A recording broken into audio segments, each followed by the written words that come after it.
the children's. We are Unitarian Universalists.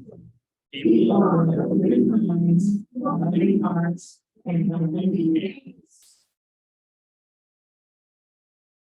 For today's story for all ages, I ask that everyone, even the adults, pay close attention to the story because it will also serve as the text for today's sermon. Our story is entitled, The Kettle's Response. You've all heard the old saying, the pot calling the kettle black. This is the kettle's response. In an everyday kitchen, in an everyday home, sitting atop just an everyday stove, there every day was a pot. But an everyday pot, he was certainly not. When the stove turned on and his bottom got hot, he became a mean pot, an obscene pot, who spewed insulting words without a second thought.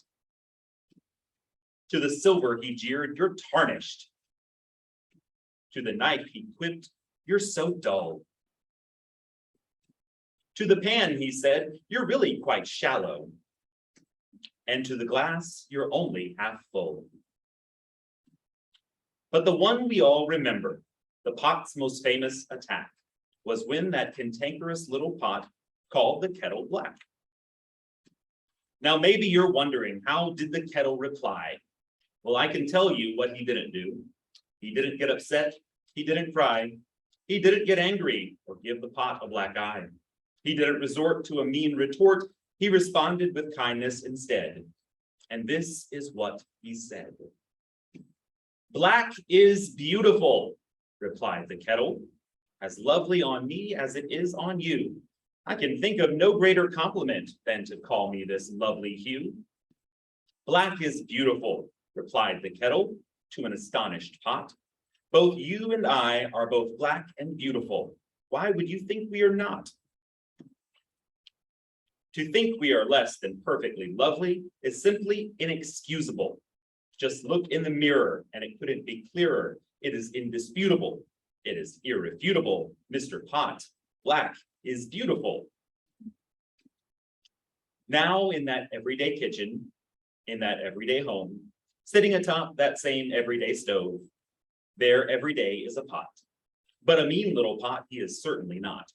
No, ever since that fateful day, the sweet little pot has but good things to say.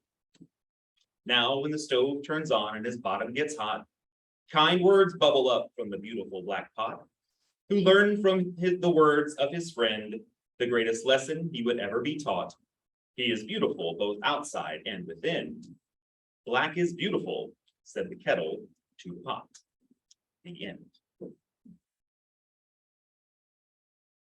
May we continue to meditate and reflect as the virtual choir of the Unitarian Universalist Society of Brooklyn sings "Bridge Over Troubled Water."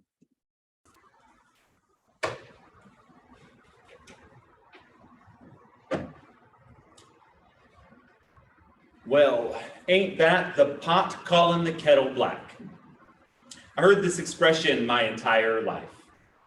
When I think of this particular expression, I hear it in the voice of one of my aunts, who would say it with a particularly snarky tone while turning her head and rolling her eyes.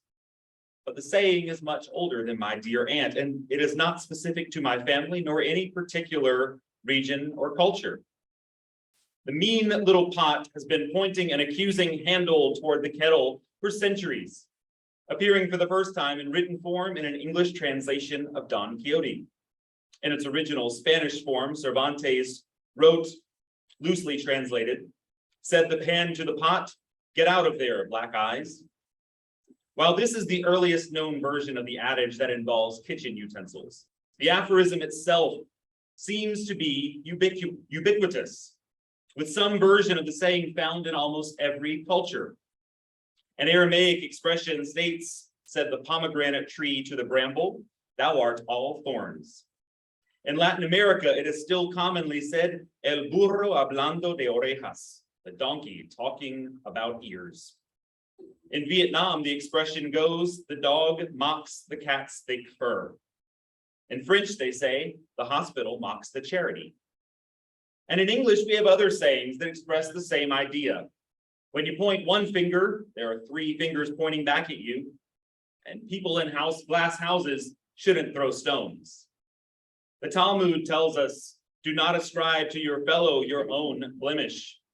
And Jesus gave us the parable of the man with the beam of wood protruding from his eye while he tries to remove a speck of sawdust from his neighbor's eye. Finally, the Apostle Paul said it plainly without idiom in his letter to the Romans. Therefore, thou art inexcusable, O man, whosoever thou art that judgest, for thou that judgest doest the same thing. Certainly, there is truth to these cautionary sayings that we should be careful to avoid judging others, especially when we ourselves are guilty of our own accusation. But I invite you to accompany me to a place where my imagination led me. Many years ago, while out with friends at a gay establishment, my friends and I were engaged in some back and forth, good-natured ribbing of one another. One of the guys in our group said something, I don't remember what, but something that fit gay stereotypes. Another more flamboyant friend replied, wow, you are so gay. The previously mentioned friend came back with, that's the pot calling the kettle black. Sensing some tension, I then exclaimed, and black is beautiful. I then spent the rest of the night talking about what a great t-shirt idea this could be. A kettle saying to a pot, black is beautiful. Although I'm fairly skilled at making t-shirts, I never got around to making this one. But a few weeks ago, this came to my mind again, when I heard one young person at school calling another gay in a pejorative manner. My first instinct, and something I've done in the past that I now realize I should never do, was to try to own the bully by pointing out that many psychologists believe homophobia is caused by latent repressed homosexual desires. So if you're harassing someone for being gay, it probably says something about you. But this time, instead of focusing on the homophobic aggressor, I turned to the other student and said, gay is not an insult. If I had taught him to respond to the homophobic attacks by questioning the attacker's sexual orientation, I would be teaching him that there's something wrong with being gay. But what he needed to hear is there is nothing wrong with who you are, so never allow someone to use any part of your identity as an insult. It really isn't important whether the pot is also black or that black pots shouldn't call black kettles black. I'm more concerned with making sure that both the kettle and the pot know that black is beautiful. My family often had a saying that I heard as a child, but never questioned until adulthood. If someone from our tribal community was doing well financially or excelling in his or her education, the individual will be cautioned not to think you're white. Or it might be said of someone who's successful financially, educationally, or both, he thinks he's white. When I became an adult, I began to question why it is that we accuse those who were prosperous of thinking they were white. Why was this accusation never attributed to something or to someone who did something negative? There were and are negative white stereotypes, and we were familiar with them, but I never heard anyone say, he doesn't season his food well enough, he must think he's white. And please let me stress, I am not agreeing with that stereotype. I'm just acknowledging its existence to make a point. That point being, our attributing prosperity and education to whiteness indicated that we had internalized anti-native racism. We had adopted into our own mentality stereotypes that depicted us as uneducated and uncivilized. Although we spoke accusingly of those who thought they were white, essentially we were saying white is good, native is bad. As a result, I grew up subconsciously believing my race, my culture, and I myself was less than the dominant culture. It has taken years for me to realize native people are just as smart, successful, and definitely just as resilient as any other people. In the novel, Their Eyes Were Watching God by Zora Neale Hurston, Mrs. Turner is a minor character who appears in just a few chapters. But not only is she one of the most intriguing characters, but her character ultimately drives the plot of the novel. So I found it odd that when the movie was made, her character was omitted altogether. Also left out of the movie was the theme that Mrs. Turner introduces, the theme of colorism. If you're not familiar with this term, colorism or shadeism is discrimination based on skin color among people of the same perceived race or ethnic group. Mrs. Turner is an African-American character, but she despises Black people. And she makes no secret of her disdain for not only anyone darker than herself, but for her own African-American features. Hurston describes the character's mindset. Anyone who looked more white folkish than herself was better than she was in her criteria. Therefore, it was right that they should be cruel to her at times, just as she was cruel to those darker than herself, in direct ratio to their darkness. Mrs. Turner, like all other believers, had built an altar to the unattainable, Caucasian characteristics for all. Her God would smite her, would hurl her from pinnacles and lose her in deserts, but she would not forsake his altars. Behind her crude words was a belief that somehow she and others through worship could attain her paradise, a heaven of straight-haired, thin-lipped, high-nose-boned white seraphs. When I was first introduced to the novel, I sought to empathize with this character by asking myself how she could become indoctrinated with such feelings of self-loathing. Then I remembered when I taught preschool at the West Broad Street YMCA in Savannah. Our enrollment was 100% African-American. However, when one biracial child was enrolled, all the teachers, myself included, doted on her and went on and on about how beautiful she was. And there would have been nothing wrong with that, except we were not doting on the other children that way. And I asked myself, did we teach her that her light skin is what made her beautiful? And by extension, that her darker skinned friends and even her own non-Caucasian pigmentation was less beautiful? There's nothing I can do to right the wrong I played a part in with those specific children. But I do make it a point whenever I hear one child disparage another or themselves for their skin color or hair texture to tell them they are beautiful exactly as they are. When I was a student at College of Charleston, I became involved in Charleston's open mic poetry scene. Other than my own poems, I can honestly say I remember exactly 0 of the hundreds of poems I heard performed at various coffee shops and other poetry venues. But I remember one performance distinctly. The speaker took the microphone and she didn't share a song or a poem as one traditionally does at such an event, but she spoke from her heart. She spoke about the anxiety she had recently experienced before going home for spring break. The reason for her extreme anxiety was that she did not know how her parents would respond to seeing her for the first time with natural hair. I'll never forget a statement she made. She said, "It would have been easier for me to come home from college pregnant than to come home with natural hair." But despite the pressure her family placed upon her, she decided that her natural hair did not need to be altered or covered up. She was a bold Kettle, proudly saying, "I am beautiful." May we all be like that proud Kettle. While the Kettle's response certainly is applicable to race, especially to people of color who have been told our skin tone makes us less than others, please understand the story is not about race. Pots and kettles don't have race or ethnicity. So the story isn't specifically about race and ethnicity. It is about loving who you are. In a society that places unrealistic and often unattainable expectations upon us to look a certain way, causing you to struggle with your body image, I encourage you to say, Black is beautiful.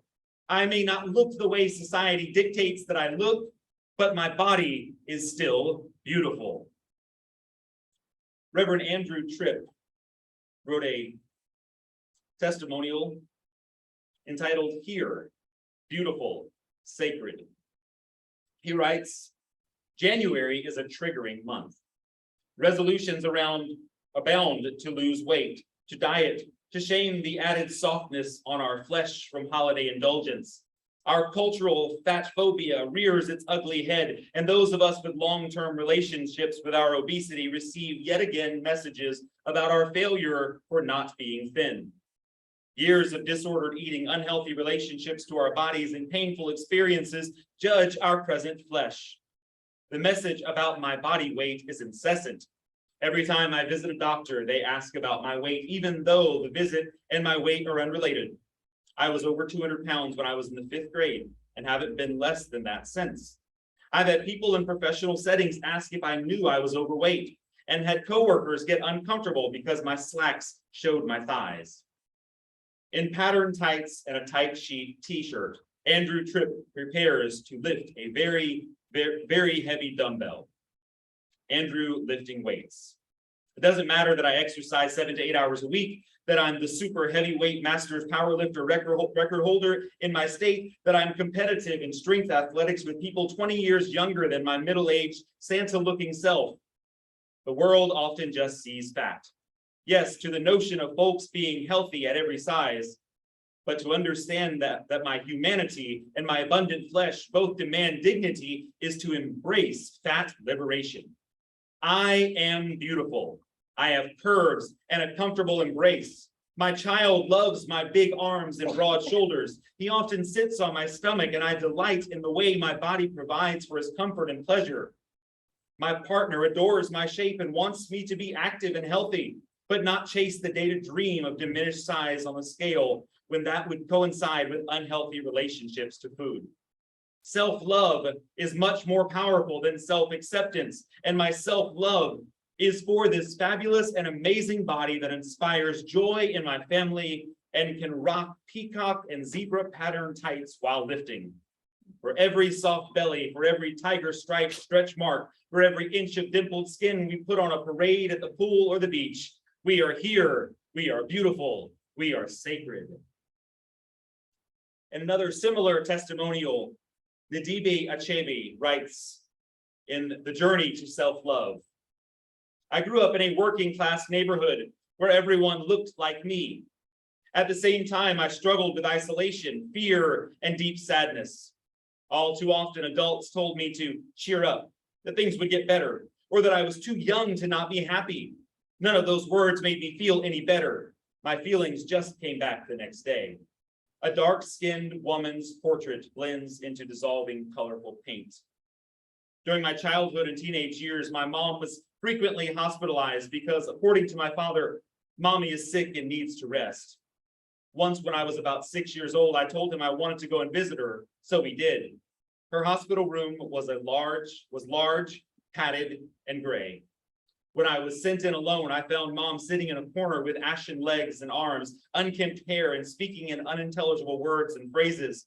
Looking back, I have no idea why it was okay for a kid that young to be allowed to see any patient on a psychiatric floor, let alone by themselves. It was traumatic, something I will never forget. Only when I was a teenager did I learn that my mom had the diagnosis of bipolar. When I was diagnosed with bipolar 2 in my 20s, I was petrified, afraid that I would end up on the psych ward in a hospital just like my mom, or even worse, locked up in a mental institution for the rest of my life. I believed I was not a normal human being. Now that I've been diagnosed with bipolar 2 for over 35 years, and even though I've been hospitalized twice, the fear of being locked up in a mental institution for the rest of my life is no longer present in my life. I cannot tell you exactly when the fear went away, but learning to accept my diagnosis helped. I can remember my mom getting up early, getting dressed, and heading to the community center to swim, which taught me that even when you have a mental health diagnosis, you can still participate in just about anything you want to do. I also learned about courage by witnessing famous people talk about their mental health diagnoses openly and without shame. And learning to love myself spiritually, physically, and emotionally with the help of my Black kinfolk gave me permission to be my unapologetically Black self without reservation.